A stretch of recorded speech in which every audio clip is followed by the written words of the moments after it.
Player Development Pod family. It's interview time. We haven't done one of these in a while. Today I have Usman Kamara from the Oregon Ducks. Let's go. I'm really excited. Met him a couple weeks ago. I saw what he did at West Virginia, what he's doing at Oregon. I'm not going to take his shine. I'm going to let him tell him about himself. But if you are here, if you're excited, if you're an Oregon Ducks fan, if you're a Usman Kamara fan, whatever, press that like button, subscribe. We're excited to go. So we're going to go right now. All right, Usman, tell us about yourself.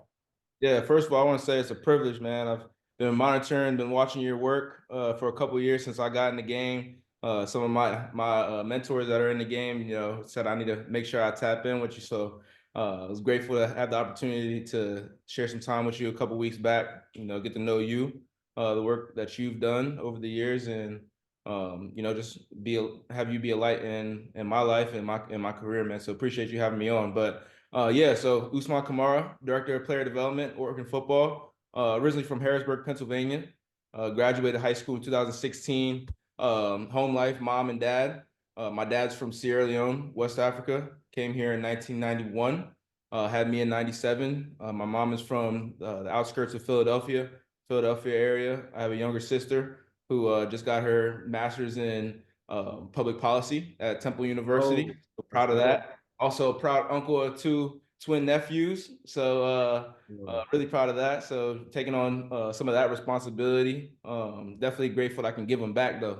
That's the great part about Hey, look, being an uncle. You get to have them, love them up like they're your own, but at the there end of you the day, you go. always give them back. But nah, it's good, man. In 2016, like I said, I graduated high school, went to West Virginia University, played football there for Dana Holgerson and Neil Brown. Neil Brown took over in 2019, graduated my undergrad degree in 2020 in sport management, and then got an MBA my last year eligibility. So my last year plan was 2020, COVID year. And so enjoyed all that time there. Really built me into who I am and really just molded me into the role that I'm doing right now, using my perspective at the high level, playing Division I football to provide resources for these student athletes. I saw a lot of people take advantage of the opportunity, to be at that level, not just to play football between the white lines, but all the resources that come with the experience, the people that you get to come in contact with, you get to rub shoulders with, you get to learn from. And I always knew that I wanted to be in sport. Actually, I lied. I went into college as a pre-med major. I wanted to be Oh, an orthopedic surgeon. And then wow. a thing called organic chemistry came to me my second semester of my freshman year. I was like, yeah, I got to pivot from this. But, successful people, what do? They know how to pivot, right? And so pivoted, got into sport management, had an undergrad or a minor in business. And then, like I said, got that MBA to finish everything off. So that's really who I am, student athlete turned professional, looking to be at the head of the ship one day, want to be a chief of staff. I'm giving Yeah. myself a little time frame of 35 and 26 now. Yeah. And so see where God takes me. That's awesome. That's awesome. Love that you have that goal, chief of staff.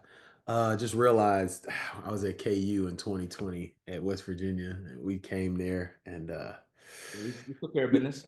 yeah, we thought we had y'all. Somebody got it was interception late. I remember it was like, oh, we're going in half. It was crazy because our head coach, couldn't go, and so I did. As you probably know, player development. You do everything. So I had to do the advanced trip to West Virginia, and that's my first time ever in Morgantown. Beautiful city. Now the hotel we stayed in, I'm gonna leave that one. I'm not gonna have any conversation about that. I see why some teams stay in Pittsburgh and drive down. But anyway, good game, good atmosphere. It was pretty cool. I thought we could have it at the end, but yeah, you guys pulled it out. You pulled it Yeah. out. It's, Nothing like the country roads, man. We handle man, business. I knew it was coming too, man. You hear that song, it's just like come on. All right, You so know, you talked about, huh? so you know what's crazy? They were actually playing country roads in Austin Stadium a couple weeks ago. I was like, dang, I feel like it's a flashback to Morgantown. Yeah, that's what they just told us the whole time. I moved to Big 12. I was like, we can't hear the song. You don't want to hear the song. You don't want to hear the song. They're gonna play it. I'm like, what are they talking about? And then once your game's over, it's country road, take me home. It's just like boo. But so you talked about being in a role and transitioning to the chief of staff, which I think is really really cool. I thought for me personally, it's interesting you say that. I took player development. I saw where I was growing when I was in the role because I was at probably 35 at the time before I made my transition. And I was like, I really could develop the entire program. Like there's stuff that coaches know, different things. But some people are like, oh, sweet. Before you go to chief of staff, tell us how you got into the player development role. So I want to know how you got in the player development role from graduating with your MBA in 1 year at West Virginia to working in this role at West Virginia. Let us know. Yeah, I mean, I'm blessed for sure. Being able to have a good influence on our coaching staff. Leaving a good mark on our program to where when I was exiting my last year eligibility, they had the confidence in me and belief in me that I could take on some leadership within the program. They gave me a position. They kind of created a position for me to be the assistant director of player development, really overseeing the transition from high school to college, college to college, the transfer portal guys, and just making sure that transition was as smooth as possible. They're taken care of, giving all the logistical questions, or answering all the logistical questions, giving them all the details, the lay of the land, put them through some newcomer onboarding programming just to get their feet wet with Morgantown. Especially the freshmen. Being in a different environment. Their life being really looked upon under a microscope. It's a learning curve. And there's some things that are going to be thrown at you that first year that you may not be prepared for. And it's the first time these guys are away from the house. So kind of being that uncle or big brother away from home was my role. And then was fortunate enough to be promoted to the director's chair after my first season there, overseeing the full team.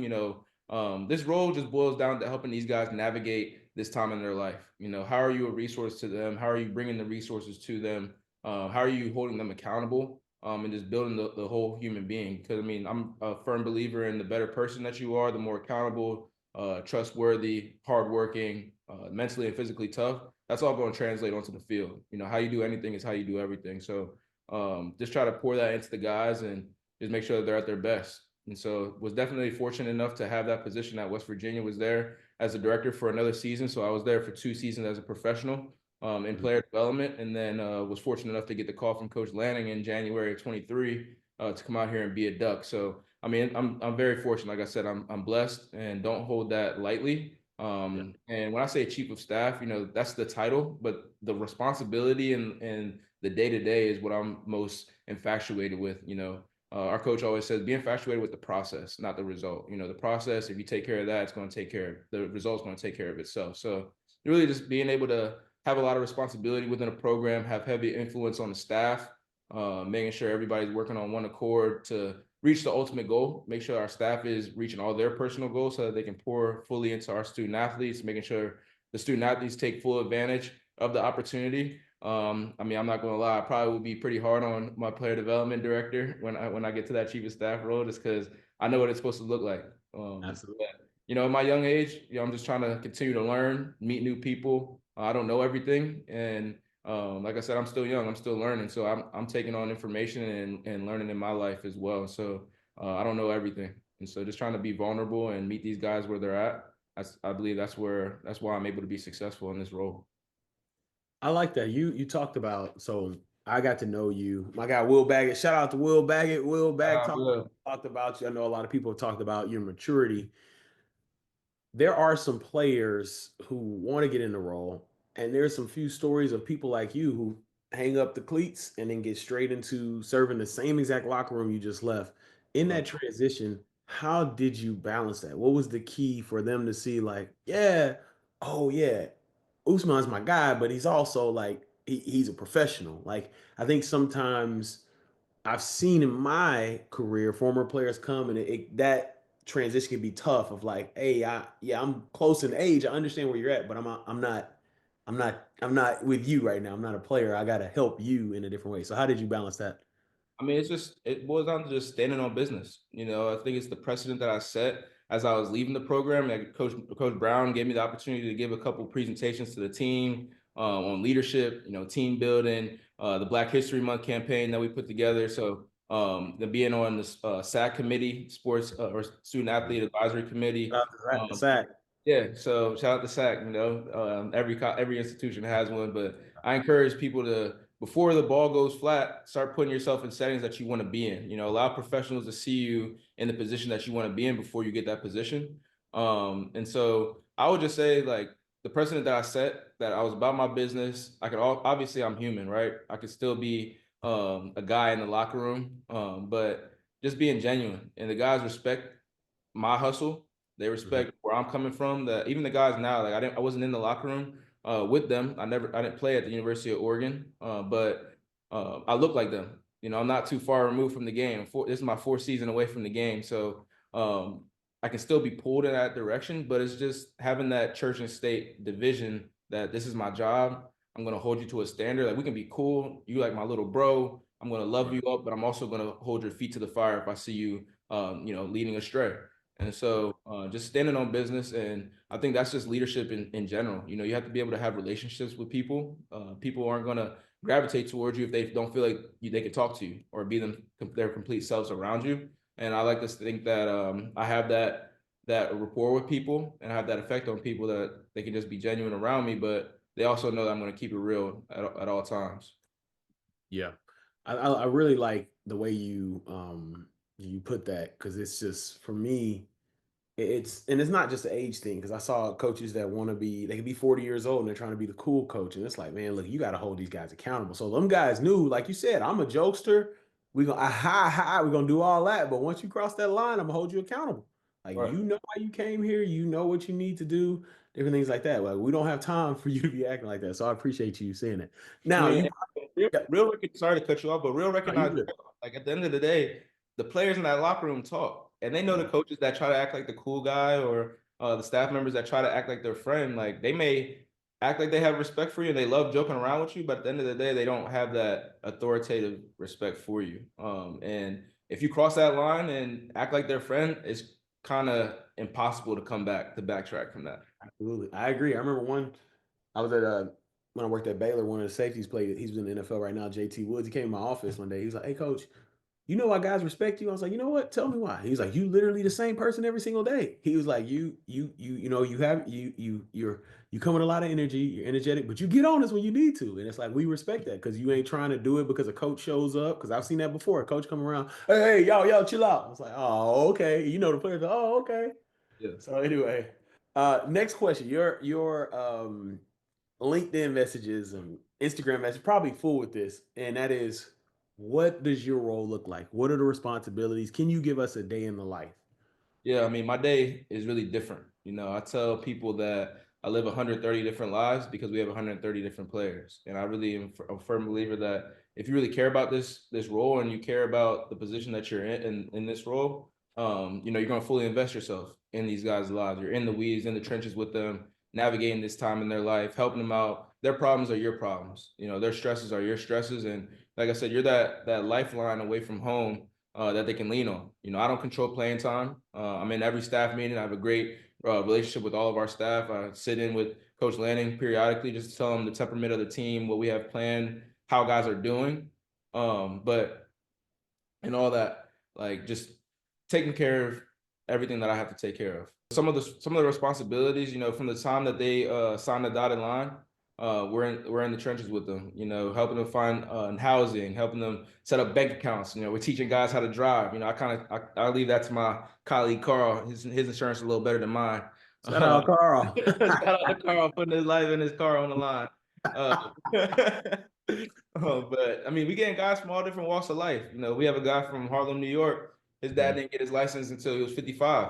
You got public transportation. He came all the way Yeah, out here from New York, and his mom was like, "He could come, but you need to get my baby a license." And so we took that responsibility head on. He got a nice little BMW X6. hey, He was supposed oh, to get a okay. little Chevy or something, but I think he got a Man, little pressured into getting a foreign car. But yeah, like my responsibility is to provide these guys with life skills, leadership development, community engagement. I tell them all the time, your life isn't always measured upon the successes of your life or what you're doing for yourself, but what you're doing for other people.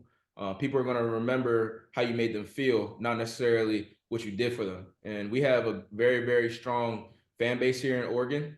We had a very, very strong fan base in West Virginia. And so we were definitely indebted to these people. We needed to show them that we cared as much as they cared about us. And so we do a lot of community service. Shout out to Carl again, because he's our uh, community engagement director. He handles a lot of the player enhancement and stuff like that from a community engagement standpoint. And we did 1,100 hours of community service last year. And we gave $35,000 back to the city of Eugene from all the hours that we put in. So let's um, go. just work like that, just bringing the best out of these guys and being an example. These guys are all going to be fathers, husbands, high regarded men in society. These are leaders of their peers. They're on the big stage. And so just want to prepare them for that and, show them the example that how they need to carry themselves and walk within the community and society. And shout out to you for having support. That is, I do a study, and I'm gonna come out and I'm gonna share my findings. I think I'm gonna share them at the Player Development Summit, which is in Kansas City, I'll May be there. 29th through Thursday. Hey, Usman's gonna be there. You know what I'm saying? But anyway, like you have a staff. I was there 6 years, man. I tried, and they didn't give me nobody. So shout out to Carl. I always love when people talk about their staff. Carl doing some good things. But Yeah. yeah, So man, I'm actually Coach Landon, like that's another thing I'll say about this role is really about the head coach that you have and the there it time, is. There it is. the resources, There it is. the ability to have your hands in every aspect of the program, nutrition, strength and conditioning, the graphics team, athletic training, giving me that leadership to have my hands involved in everything like that. And, just to provide me the staff, like you said, at West Virginia, I was by myself for a little bit. I had a director when I was the assistant director. He left, Mhm. and I was about maybe 6 months by myself, and it's hard. It's a It's a lot. burner, man. You got 130 guys that you It's a got to deal burner. with everything that's involved with their life, and Yeah. just you. So I was able to hire a guy named Josh Bailey who works at Yeah. Michigan now.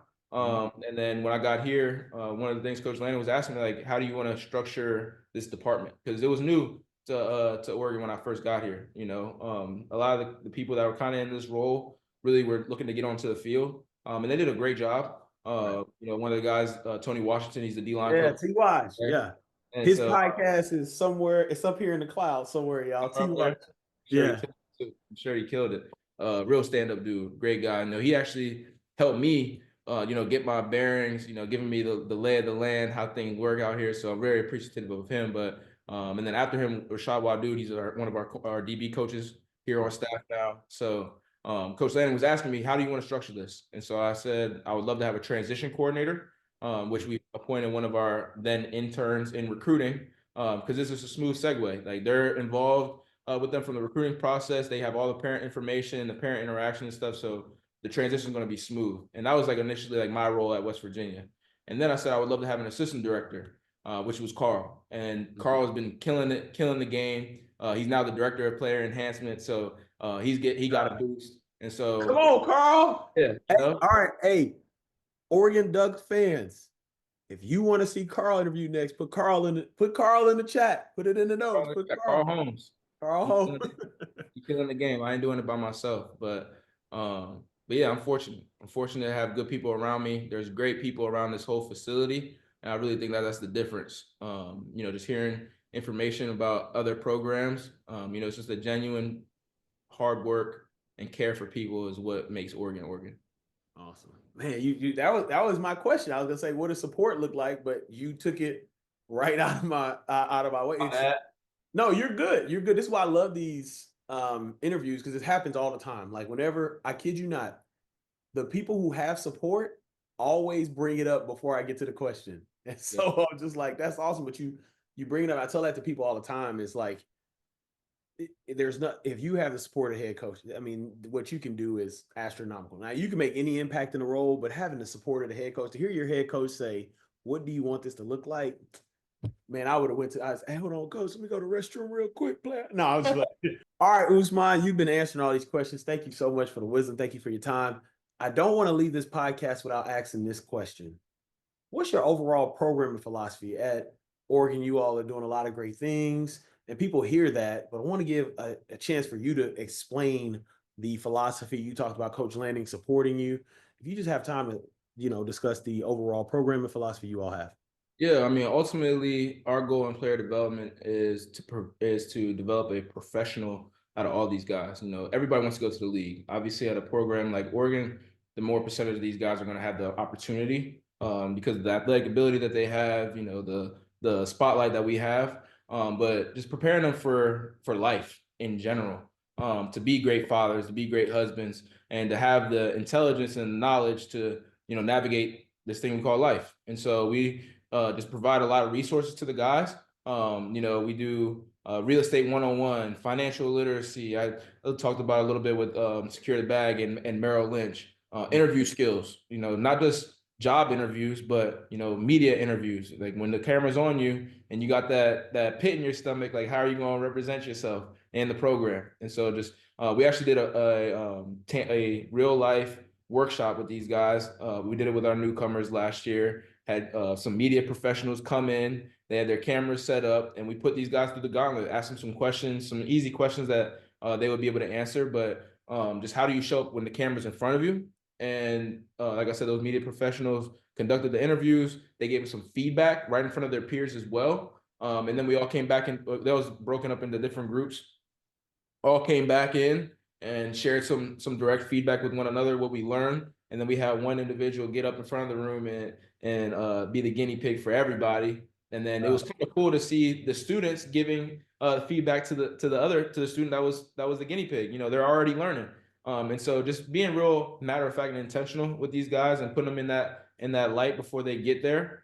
Personal branding is huge. We have good relationships with Instagram, with some sport agencies, doing agent education with these guys. Like, what does it look like when you have an agent? What questions should you be asking? I always tell the guys, like, you should always be the captain of your ship, be the driver. You have people in your corner that are helping you in different aspects, but you should have all the wherewithal, all the information, all the knowledge to tell these people what you want. Don't have them telling you what you want or where your money's going or how to all that stuff. You need to be the leader of that. Public speaking, we do programming on that. But my favorite, I would say, is the Get Real series. And so Coach Lanning, we know he has these meetings called Get Real, where just like the title, we get real. Sometimes it's in a team setting.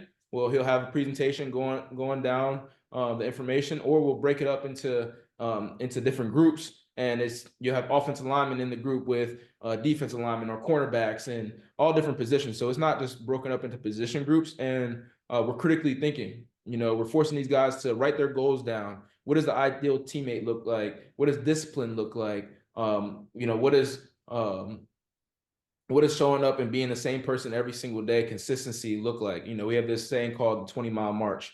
All revolves to a story of these guys or this group that was climbing Mount Everest. They set the goal that we're going to march 20 miles every single day. It doesn't matter if we're feeling really good or we're feeling really bad. We're going to march our 20 miles. And so we remind the guys all the time, march your 20 miles. I don't care if you're hurt and you can only get 10 in. No, we're going to get 20. I don't care if you feel great and you feel like you can go for 40. We're going to get our consistent 20.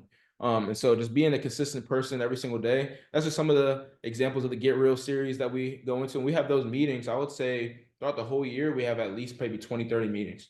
And so just really tapping in with these guys, and it helps these guys get to know each other. How do each other tick? How do we build that connection? One of our big pillars in our program. How are we building that connection so that you know who your brother is and what he's going through next to you? And then off of that Get Real series, I created, or my team created, Get Real, Discover You. And year one was all about discovering who you are, what attributes about yourself are enticing to employers, enticing to people, the leaders of the world. What's your story? Being able to articulate your story, your elevator pitch. It's very, very skill. It's a very big skill that you need to have. Understanding what your brand is, who you are in this world, and then also how are you enhancing that? How are you portraying that from your day-to-day walk, things that you post on social media, all those things. And we had keynote speakers come in for that, and then we had this past year Discover You Part 2, where year one we understand who we are. Now we're going to put the professionals in front of you. So we asked the guys again, surveys, being intentional. Ask the guys, what industries do you want to get into? We had 10 different industries. We had a breakout rooms. We had 3 rotations.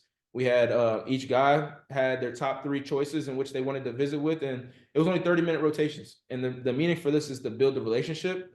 And we wanted all the professionals. We had about 40 different professionals, so it was 4 professionals per room, all 10 rooms. And their job was to give the real about their job in their industry. What job opportunities are in there? Not just the ESPN anchor that we see on TV, but the hundreds of jobs that's behind the scenes that are lucrative, that you can make a great living for yourself and your family doing that. Not everybody knows. Not the information that you can find on LinkedIn or any other site online. But what is the real, and also just to generate relationships with our guys. You know, it's not always about what you know, but who knows you. Not even who you know, but who knows your name. Again, that name. Who knows your There it name? is. Who knows your name without you even being in the room? Is going to allow you to have opportunities and get your feet in the door. And so we're blessed to have that opportunity with our guys. We had Joel Klatt in the building. We had a guy named John Pierce. Joel was drafted into the MLB, didn't work out. He was one of two quarterbacks at the University of Colorado that started for 3 or more years, and NFL didn't work out for him. He was an investment banker, didn't work out for him.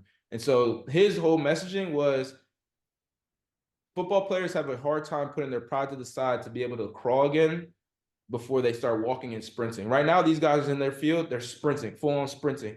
But you have to be able to be, humble and start to crawl again in a different setting, in a different, industry. Because when that ball goes flat, it's going to go flat.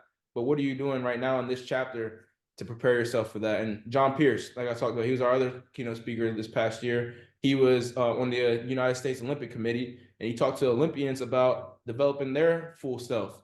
What is your next chapter of life going to look like? And so these are like the top tier athletes in our country, in the world. And he's speaking to them about what their next chapter is going to look like. They're not going to be able to, live off of their sponsorships for the rest of their life, like maybe like a Michael Phelps. But how many Michael Phelps are really out there? And so if these world-class athletes have to do this, you shouldn't think of anything different. And so he was able to just paint the picture for the guys, and it's just being real with these guys. And then they had a luncheon afterwards to follow up and to network with the different professionals. And I would say we're really, really blessed. We have a network here, or it's called The Network, and it's led by a lady named Barbara Blangiardi. And so she does a great job of connecting our student athletes with industry professionals, helping me conduct these workshops. Again, I got some help. It takes a village to make sure that these guys are reaching their full success and full potential.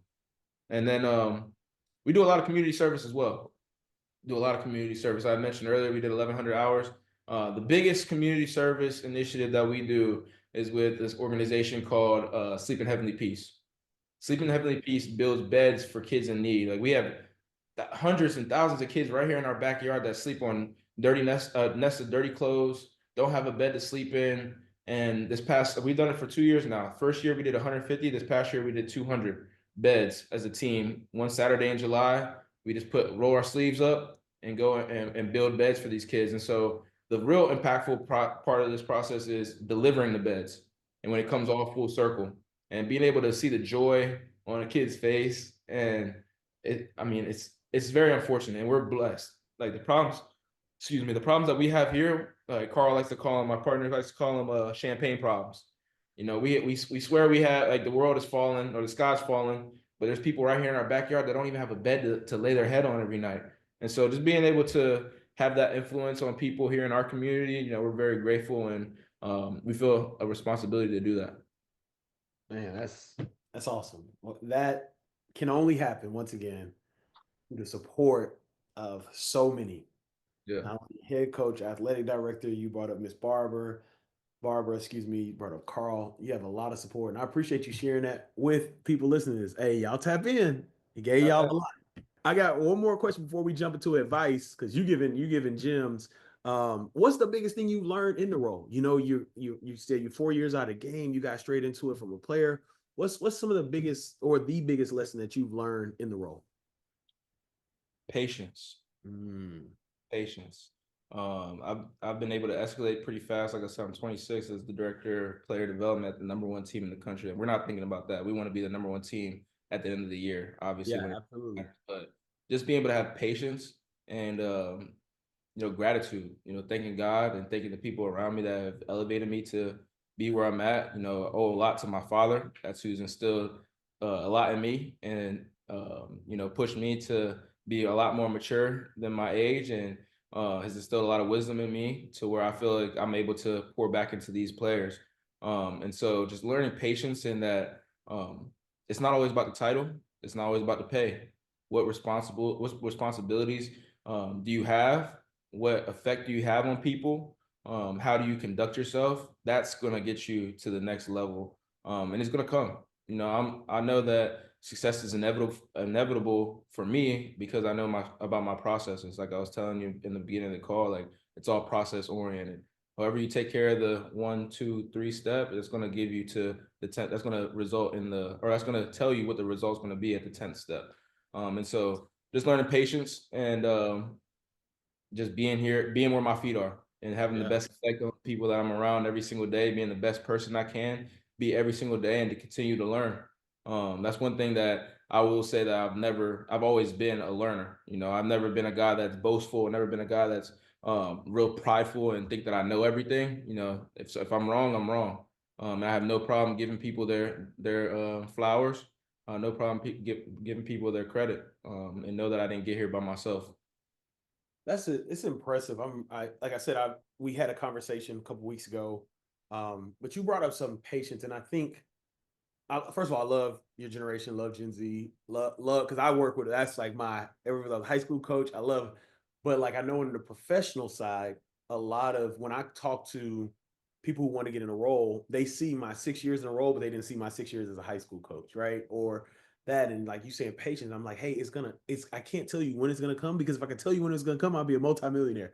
But it's gonna come, and there's so much you can learn in the patience. There's so much learning. Like right now, I'm learning stuff that may help me 10 years from now. There's stuff that my teachers taught me when I was in high school, my junior year, that's starting to come up now. And it's just like that learning, like you said, I love that, you are a forever learner. I feel that way too. Because when I got on a call with you, like it was just, you were just like, we were just sharing games, you taking notes, you asking questions. I'm like, oh snap, this is pretty cool because everybody in your age group is not like that. Now I don't want to bash your age group, but there are like it's like whoa, like you said, I love what you said. The title, the role doesn't change anything, about who you are. Cause like I've been in rooms where it's like, oh, this title, that ain't really who you are. Like, so I love what you talk about. How did you get that title? Because you don't have the information or the knowledge to back it up. Correct. And it's just like that's why I tell, like we talked about this earlier, maturity has no age. But I just always look at what I always judge people on is are they learning? Are they listening? Are they doing they want to learn? And because you get in those rooms, I'm like, man, I remember I was at when we keep the school, you keep asking me a lot of questions about how to do things for somebody that got a nice title and a nice salary.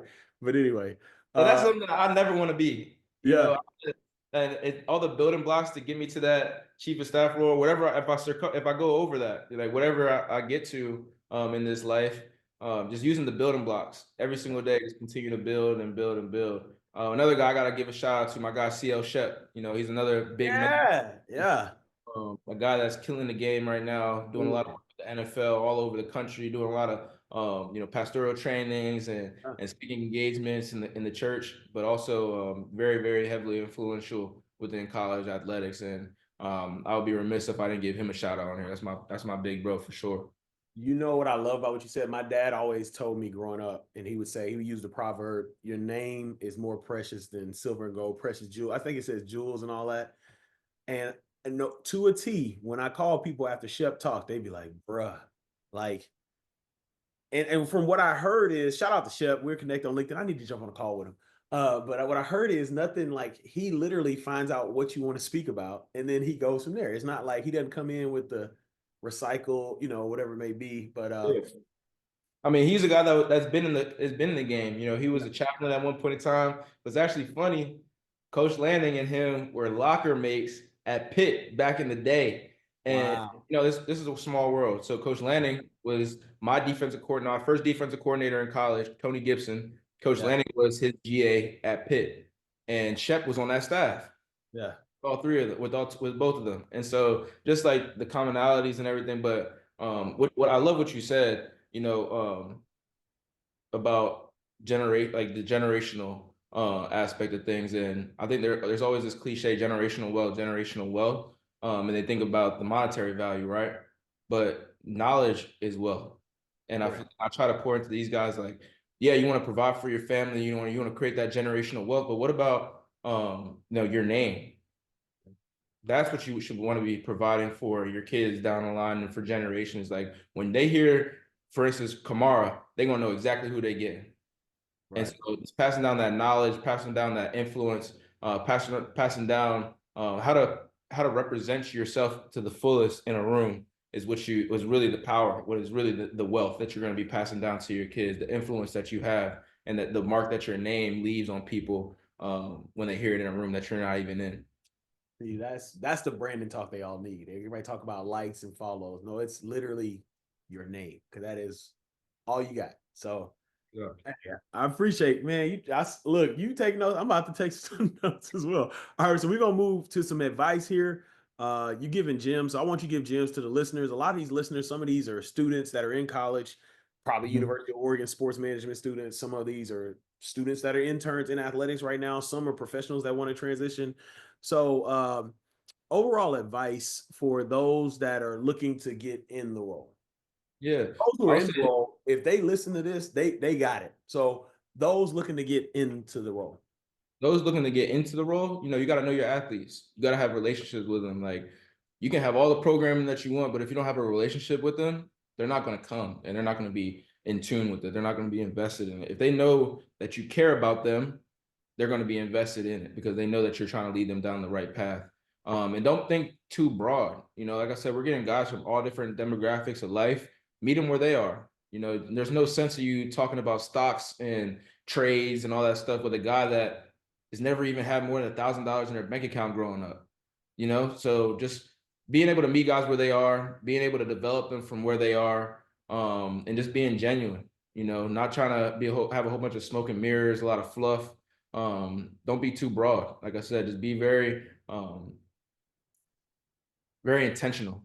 That's Yes. the word I would say. Be very intentional with what you're doing. If you see, and ask the guys. Like I sent out a teamwork survey at the beginning of every off season. Hey, what do you guys want to learn? Like, what are you guys most infatuated with? Like, what does the next chapter of your life look like? Because it's inevitable to come. But how are we preparing you in this chapter for when that ball goes flat and you have to pivot to another chapter of your life? Like I said, successful people are able to pivot very, very quickly and successfully.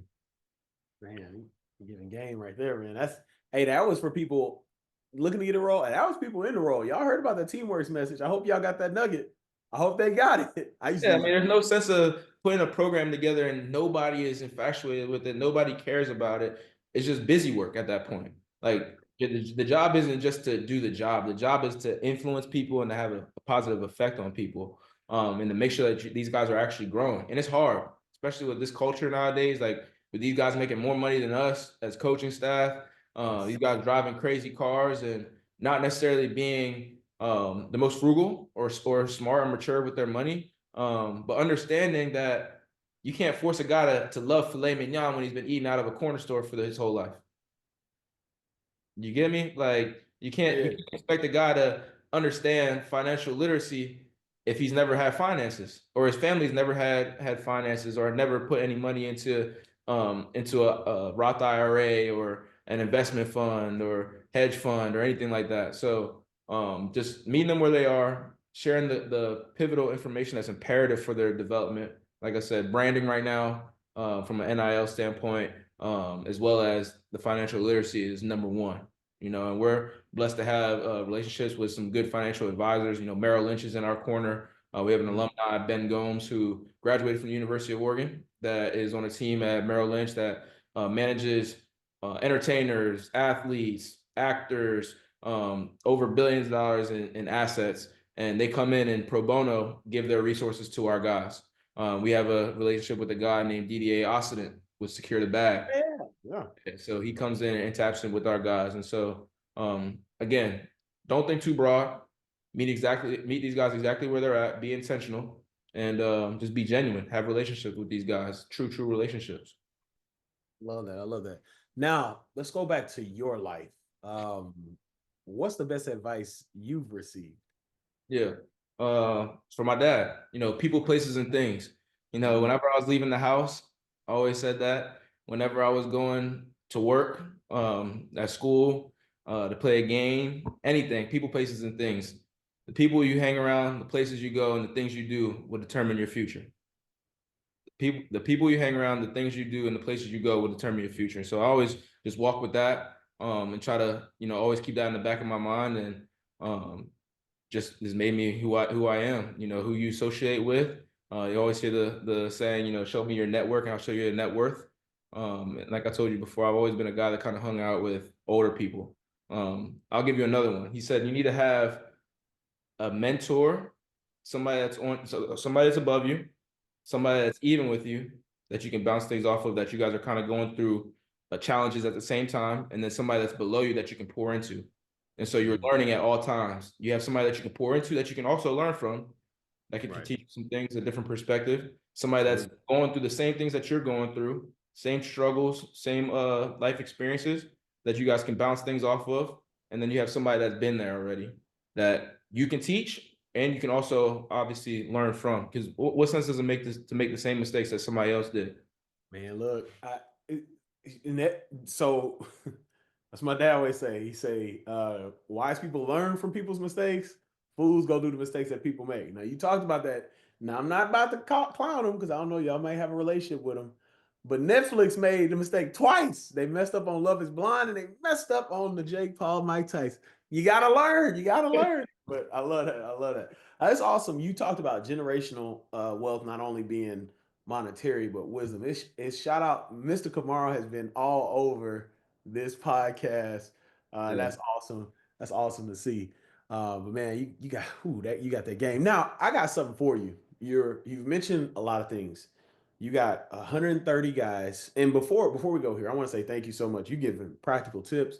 I've counted in my head 5 Yeah. practical tips. You can help anybody in a role.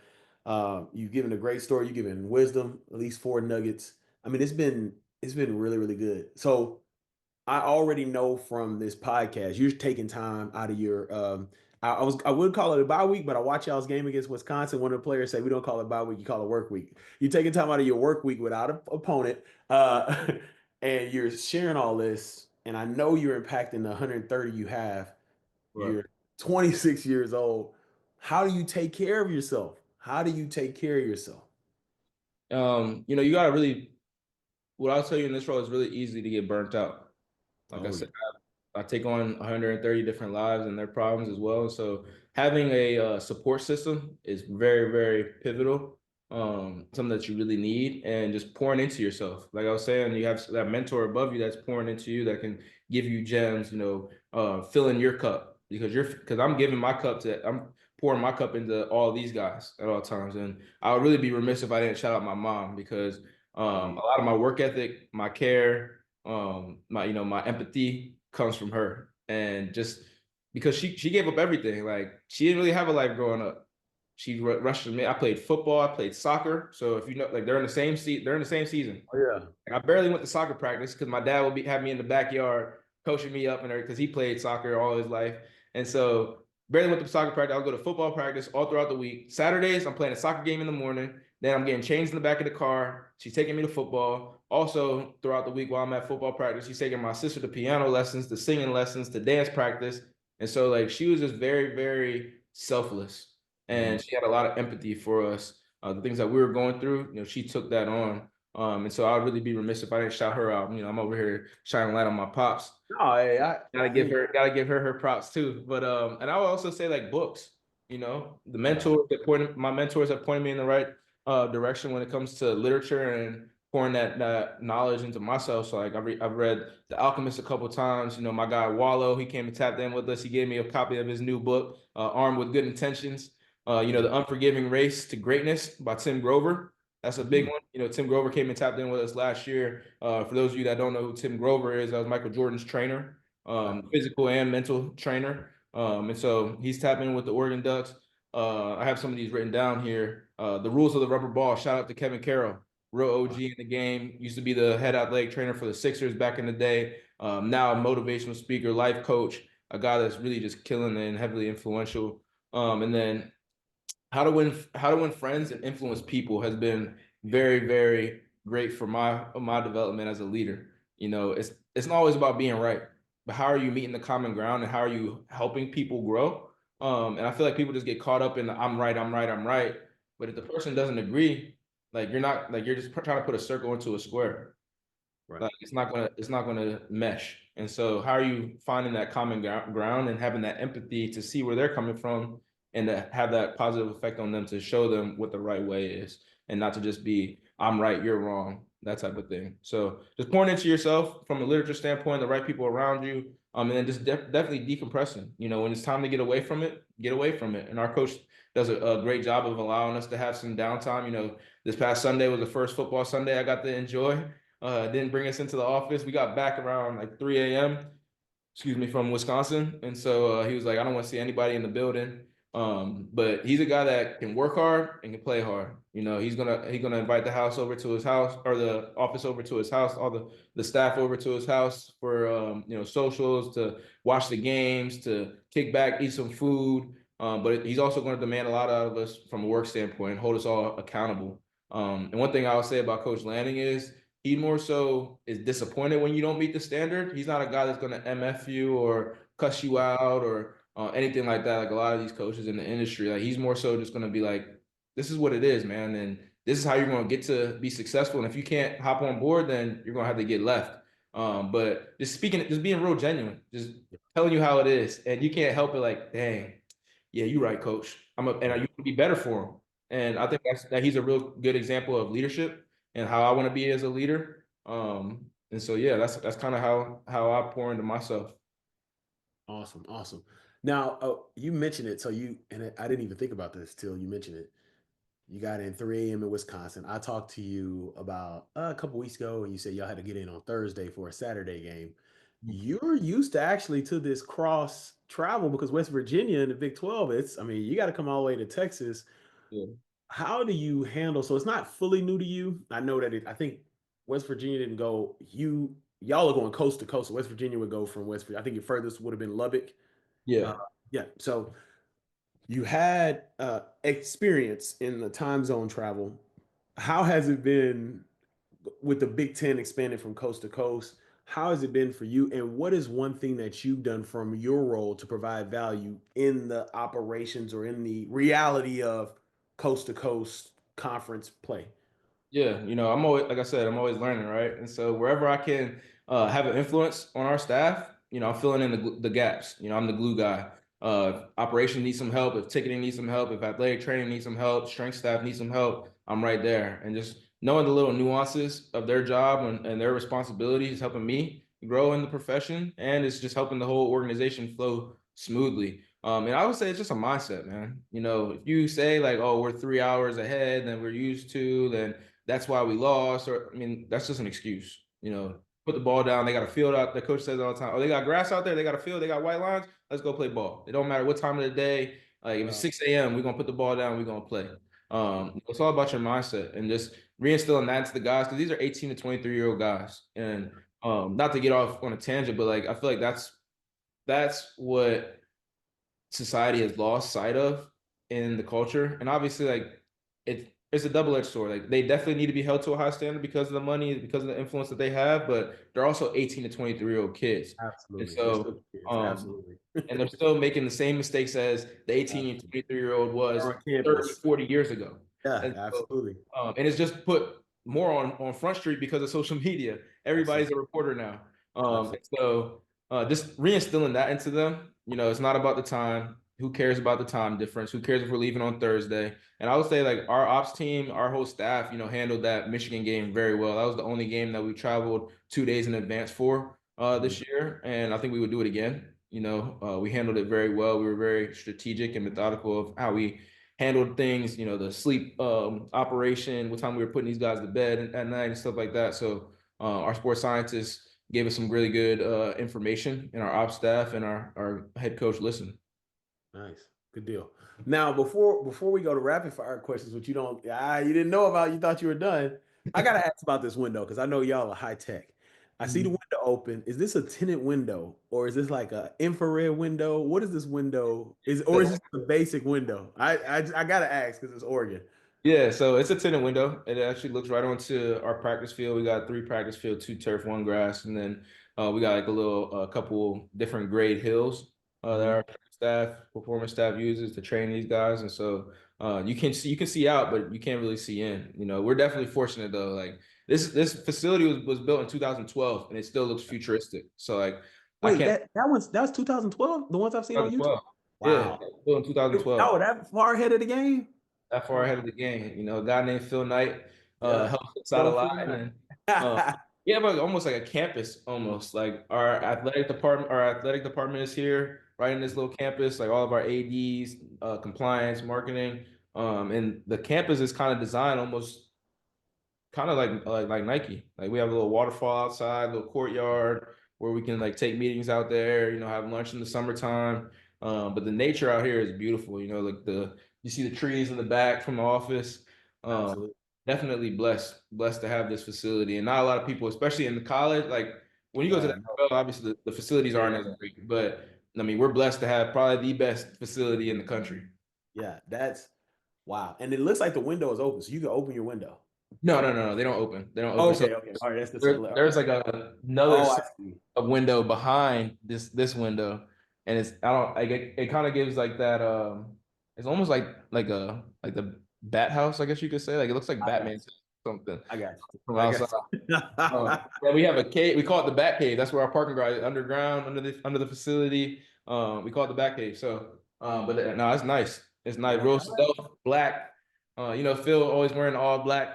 blazer, black jeans, shirt.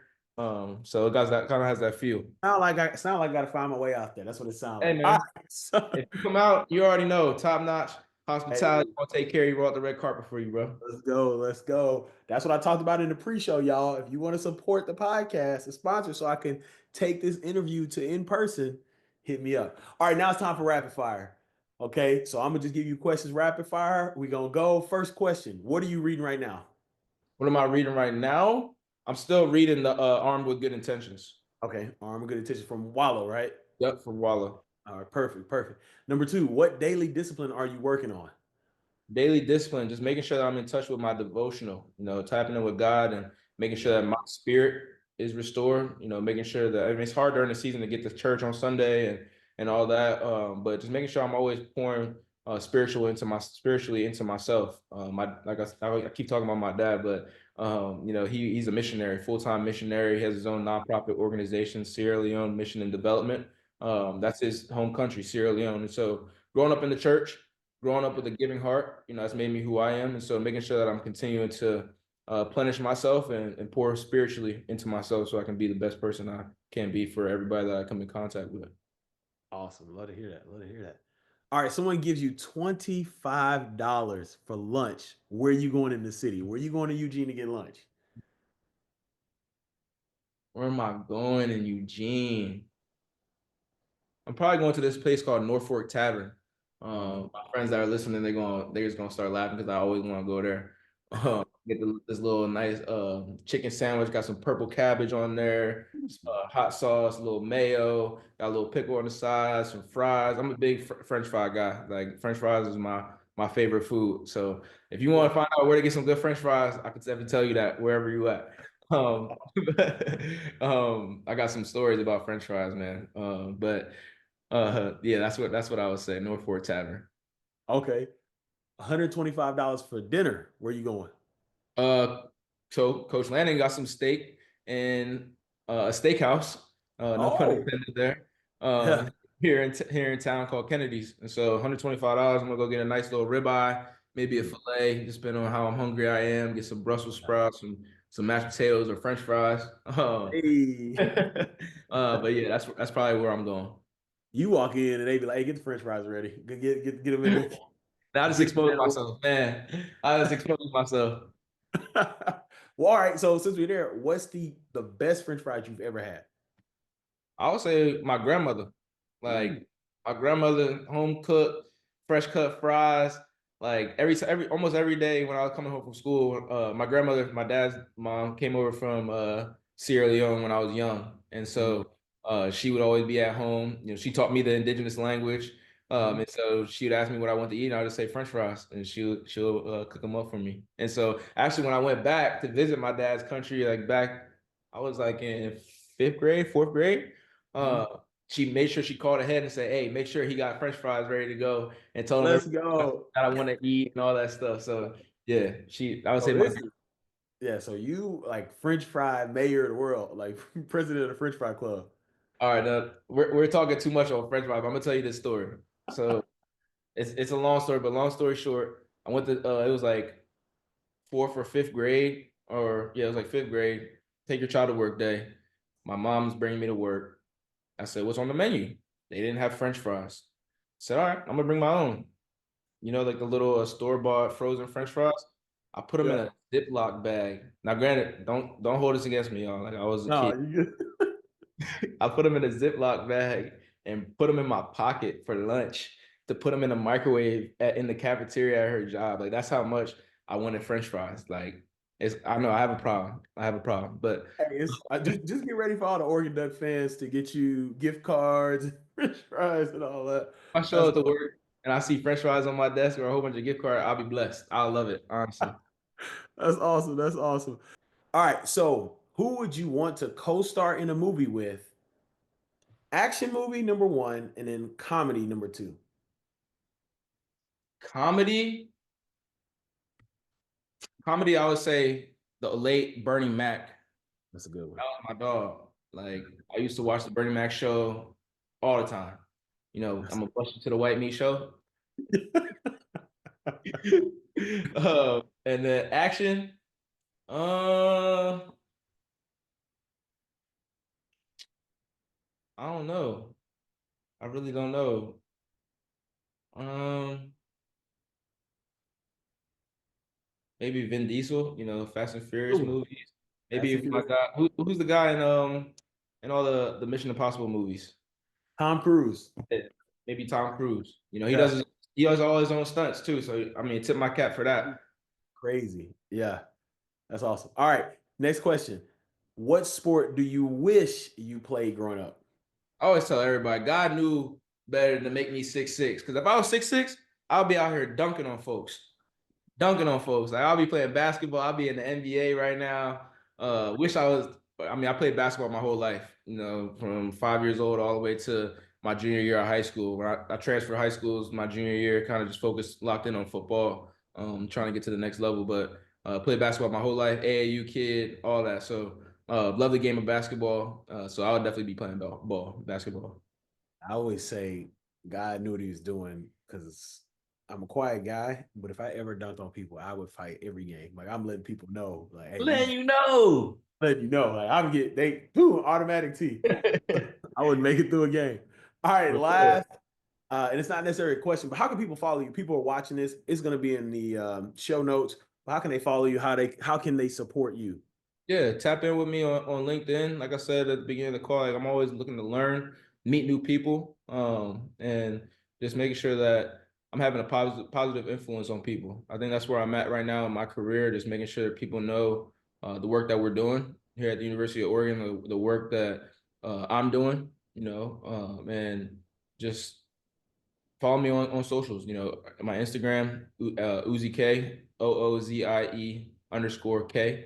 And then you can find me at Usman Kamara on LinkedIn. But just tap in with me. You know, I'm always looking to develop relationships with people, and look forward to seeing where this thing goes. You know. Yeah. Awesome. Well, thank you so much for spending time. You all have an incredible season, and you all will continue to do it. Like it's locked in. Y'all locked in the process. I'm excited to see how y'all finish out. Thank you so much. I'm gonna find a way out to you, Eugene. All the Oregon Ducks fans, make sure y'all like and share. Let's pass on someone who is making such a great impact in the program. And as I always say, go out and create generational impact. Don't wait, create that generational impact. When they got to do it, Usman. Now. So then now, there we go. Do it now. Yes. Y'all have a good one.